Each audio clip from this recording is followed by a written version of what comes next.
Legendary rap icon Ice Cube is getting concerned over Boosie's endless legal hurdles. Some social engineering going on here to make sure those prisons stay full. Now, following this slightly surreal turn of events, many want to know what Lil Boosie, whose name at birth was Torrance Ivy Hatch Jr., has been charged with and why he went to jail again so soon after having other charges dismissed. According to TMZ, Boosie was in court on June 14th this year for an appearance in an ongoing gun case. The charges in that case, which began in early May, were dismissed. Unfortunately, that was not the end of Boosie's legal woes. Reports suggest that Boosie was arrested outside the courtroom by federal agents basically the moment the charges in his gun case were dropped. Unfortunately, we don't know much more about the reasons for Boosie's arrest in this second case. The rapper did take to Twitter to offer an apology to his kids, though, which seems to suggest that the charges against him may be pretty serious. "I want to take this time to apologize to my kids. I'm sorry and I love y'all forever," he wrote on Twitter. What exactly he's sorry for remains to be seen. The gun case that Boosie was actually in court stems from a traffic stop in May, in which it was discovered that Boosie had 2 firearms in his car. At this time, it's unclear whether the federal case he's involved in is in any way related to those gun charges. It's possible that agents chose to arrest him at the courthouse simply because they knew he would be there and were charging him for something unrelated to his previous court appearance. This is not the first time Boosie has faced serious charges from law enforcement. In 2010, he was indicted for first-degree murder and was also sentenced to 10 years in prison for possession of drugs with intention to distribute. The rapper maintained his innocence in the case, which involved the murder of Terry Boyd, and he was ultimately found not guilty at trial. Despite that verdict in the murder case, though, Boosie still served 5 years in prison for the drug charges and was released in 2014. He's had legal issues consistently in the years since, but thus far, the most serious charge he has faced is undoubtedly first-degree murder. In the recent past, former NWA member Ice Cube talked about how risky the rap business is and how deeply it is connected to the private prison business, a perfect example of what is happening to Boosie. The legendary rapper made an appearance on comedian Bill Maher's podcast in July this year, and the two spoke about the music industry's effect on society.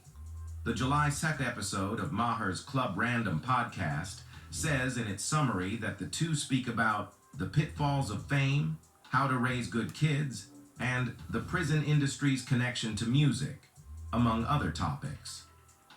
In one segment of the nearly hour-and-a-half-long episode, Maher began lamenting to rapper Ice Cube about how modern conversations are becoming more woke, in that there's a mean girls mentality afoot that has people looking to constantly catch others at fault. Ice Cube responds by saying that petty arguments like that are purposely injected into society to keep people busy and divided, as it then prevents them from questioning bigger problems that they could unite and solve. It's just done to really keep us bickering and chasing these words, so they're not really getting to the root of the issues, which are most of the time very common, if we really go down to the root of it, Ice Cube said. Maher, evidently now interested in exploring Ice Cube's idea a bit more, asks the rapper who he thinks is dividing society and why. Ice Cube responds by telling Maher to follow the money. "I don't know their names, Bill, but if you follow the money, you go high enough. You start to see, okay, let's take rap music. The same people who own the labels own the prisons," Ice Cube said, adding later that there are a lot of dots to connect. But he was simply giving a broad example of how people at the top can manipulate what's going on with the people who are bickering and fighting. Maher then asks, almost incredulously, literally the same people. To which Ice Cube responds, literally, the same people who own the labels own private prisons. The iconic American rapper adds that, "It seems really kind of suspicious, if you want to say that word, that the records that come out are really geared to push people towards that prison industry." Maher questions. Ice Cube's idea by bringing up the rapper's own art. Ice Cube was famously a member of the legendary gangsta rap group NWA, who released songs like F Tha Police in 1988. Maher says to Ice Cube, "The record companies didn't make you write those lyrics." It's not about making somebody write the lyrics.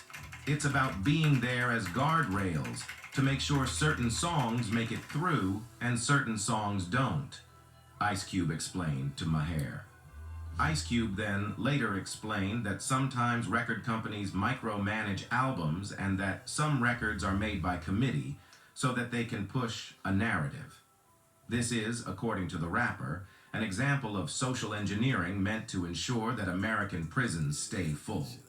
So, is Boosie one of the people being used to ensure the prisons remain full?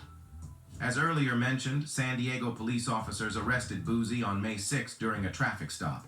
Officers reportedly found 2 loaded handguns in the car. Police subsequently arrested him and another man on multiple firearms and ammunition charges. The rapper pleaded not guilty, posted bail on the same day of his arrest, and performed at Phantom Lounge and nightclub that night. Badaz was in San Diego to film a music video and perform a show in the Gaslamp Quarter. The rapper has a history of legal troubles. His record includes several jail and prison stints, primarily in his home state of Louisiana. Authorities have stated that these prior convictions prohibited him from possessing firearms. Ultimately, his previous issues with the law led to his current charge of being in possession of a firearm. Despite the charges, Boosie was not detained for long. After his initial arrest, he was charged in San Diego Superior Court with 1 count of being in possession of a firearm. However, prosecutors from the San Diego County District Attorney's Office dismissed the charge, leading to the rapper being arrested on a federal charge for the same offense immediately after he left court. Assistant U.S. Attorney Sandor Callahan argued for Boosie's detention until a hearing could be scheduled, but defense attorney Megan Blanco argued for his release. Blanco noted that the rapper had already made his court appearance in the state case and that he had appearances scheduled for the following weekend. The court granted a motion to keep him detained in federal custody until a hearing could take place. And even though he is constantly a guest of the state, the rapper recently took to social media to announce plans to take legal action against other artists who he believes have sampled or even copied his work without permission. He shared the news during an Instagram Live, claiming to be fed up with people not thinking he's business-minded. He called out Rod Wave specifically, referencing his nostalgia track, Long Journey, which is a take on Boosie's 2010 incarcerated cut with Webby by the same name. "Can't let you just take my S and I'm not getting nothing," he explained. "I just want my split, you know, my cut. I ain't mad. I love when they do that S."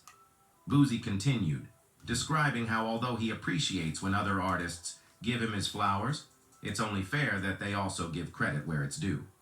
"You gotta compensate me too," he said. "It's a business." Later in the live stream, Boosie noted how he feels as though people think he's too gangster to file a lawsuit and take advantage because of it. According to him, he just wants the same respect that other artists get.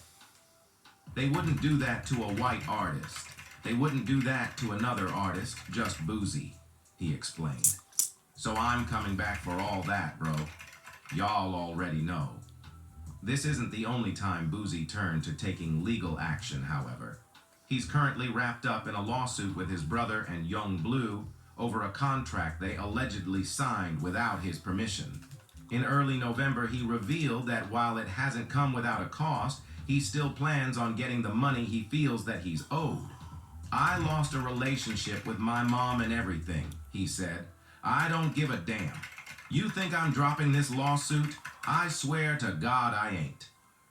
The rapper has always been bold and not afraid to air out his concerns. About a month ago, legendary Atlanta rapper and trap pioneer T.I. announced his retirement from music. He did so on the We in Miami podcast, and it shook the music world. He revealed why he felt it was the right time to move on. Mostly it was to explore other avenues. In addition, T.I. also said that he would be closing out his career with a double album with a unique feature from NBA YoungBoy. However, maybe the most exciting subheader is that his collab record with Boosie Badazz may never come out. The time that we had allotted for it, we kinda passed by it. However, he did not totally shut the door. He said, "Not saying that the window can't present itself again. We have a very healthy relationship." That is good to hear, especially after some of their recent disagreements and harsh words for each other. We were not too sure what T.I. meant by that he and Boosie passed by it, but now we do. According to Hip Hop DX, Boosie went on The Breakfast Club recently, and they asked him about the duo tape. The Louisiana rapper had a similar answer to his friend, but he took the fall for it not coming to fruition. I called him about a month ago and asked him what's up with it. I think it's just, like, on the back burner right now, but it's damn near done, bro. He heartbreakingly goes on. I think I'm more excited on driving it than Tip. You know, Tip locked in with these movies, but man, me and Tip made a hell of an album. I just effied it up. When it comes to business, Boosie doesn't take prisoners and even sued his own brother. On Monday, November 14th, the Baton Rouge native sat down with the Breakfast Club and opened up about several topics, from losing his ankle monitor to his prison experience while he was locked up in Angola, Louisiana. Boosie also spoke about his time in anger management. He shared that he's now able to tackle